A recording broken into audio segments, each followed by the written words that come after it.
wasaaradda arrimaha gudaha federaalka iyo dib u heshiisiinta ee dowladda federaalka Soomaaliya ayaa tilmaantay in siyaasadda hanaanka dib u heshiisiinta qaran ee Soomaaliya laga talagelin doono qaybaha kala duwan ee bulshada Soomaaliyeed kadib markii golaha wasiirada ee xukuumadda federaalka Soomaaliya ay meel mariyeen siyaasadda hanaanka dib u heshiisiinta qaran ayay wasaaradda arrimaha gudaha federaalka iyo dib u heshiisiinta ee dowladda Soomaaliya waxay soo qaban qaabisay kulan looga hadlayay dhaqangelinta siyaasadda hanaanka dib u heshiisiinta qaran ee Soomaaliya kulanka ayaa lagu martiqaaday aqoon-yahano dhinaca sharciga saraakiil ka tirsan wasaaradda arrimaha gudaha federaalka iyo dib u heshiisiinta xubno matalaya ururada bulshada rayidka dhalinyaro iyo qaybaha kala duwan ee bulshada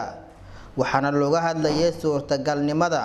dhaqangelinta hanaanka dib u heshiisiinta qaran ee ay garwadeenka ka tahay wasaaradda arrimaha gudaha federaalka iyo dib u heshiisiinta su'aalo la xiriira arrimahaas ayaana la weydiiyay xubno ka tirsan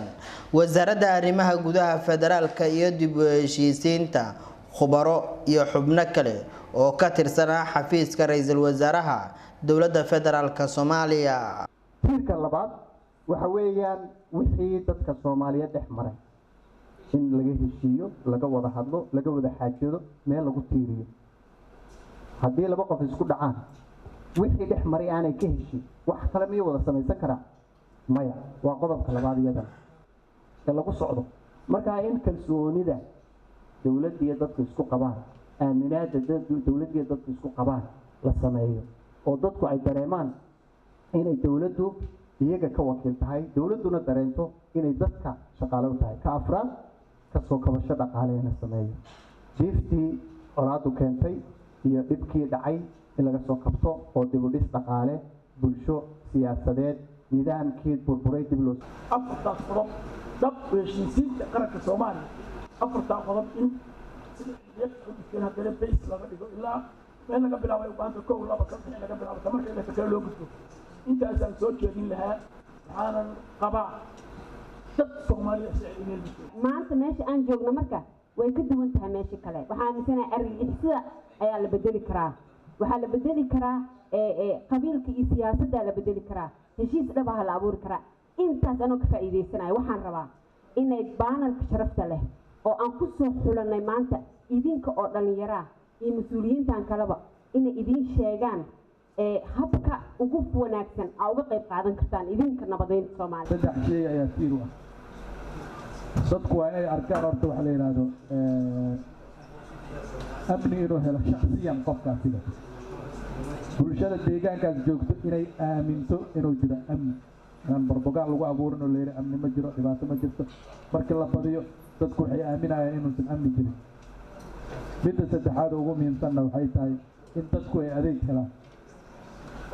saddexdaas markay israacdo ayadana waxay qayb ka noqonaysaa dibadejinta annaga gobolka banaadir ahaan waxaan rabnaa inaad ka fikirtiin dadka hadda meesha fadhiya intooda badan gobolka banaadir inay ka socdaan aragayna inaad ka fikirtiin annagoo raacayno shanta qodob oo nolosheeda annaga banaadir ahaan dibadejintaan u baahannahay waa noocay waxaan ugu badan annaga khilaafaadka dhulka Dr. Cabdiraxmaan Baadiyo oo ah la taliyaha ra'iisul wasaaraha ee dhinaca dib u heshiisiinta oo kulanka ku sugnaa ayaa ka hadlay muhiimadda bulshada Soomaaliyeed ay u leedahay dib u heshiisiinta hadda marka laga hadlayo marka dhaban loo heshiiyo waxaa la rabaa horta wixii lagu dirada waxay ahaan xukun si qaldan loo isticmaalay ilaa haddana dhaqanka waa jiryaa dhaqankaas wuxuu soo jira min maalintii Soomaaliya kontanka ay dawlad ma bilow ilaa hadda wixii madax noqdaa inuu dadkan adeega u yahay ma rumaysna santaga ku jiro kibra ku jiro antiboba ku jiro eexa ana Soomaa baa dhaqanka siyaasiyiinta Soomaaliya aan ma sheegay waqtiga ugu yaray marka aan sheegi doonaay ilaa dhaqankaas la bedelo dadkeen waa dagaalamaya dhaqankaas waa in la bedelaa oo loo gudbaa dad Soomaali ah oo walaala oo siman oo shaqo oo muwaadiniin wada ah oo sharciga hortiisa u siman oo awoodaha u siman oo ruux madax naga karo oo la soo dooran karo ruuxii dadku ay rabaan ay soo dooran karaan oo shacbiga in baabar garay markii ku dhamaato markaas dadkeenu qumaas u heshiinayaan qodobadan la sheegay waxay muujinaysaa waxay daaweynayaan dhibka soo dhacay daaweynayaan dhibka soo dhacay oo laisku soo delay iyo mashaakil ka dhacay daaweyntoodii dariiqan u waa laakiin asalkiina waa laga daaweeyaa siyaasadda dagaal waa laga daaweeyaa maasantiin wasaaradda arrimaha gudaha federaalka iyo dib u heshiisiinta ee dowladda Soomaaliya ayaa wado dadaalo ku aadan dhaqangelinta hanaanka dib u heshiisiinta qaran ee Soomaaliya taa oo ay meel mariyeen golaha wasiirada ee xukuumadda federaalka Soomaaliya waxaana hore Muqdisho loogu qabtay shirweyne qaran oo looga hadlayay dib u heshiisiinta taa oo ay ka qayb galeen xubno kala matalayay qaybaha kala duwan ee bulshada.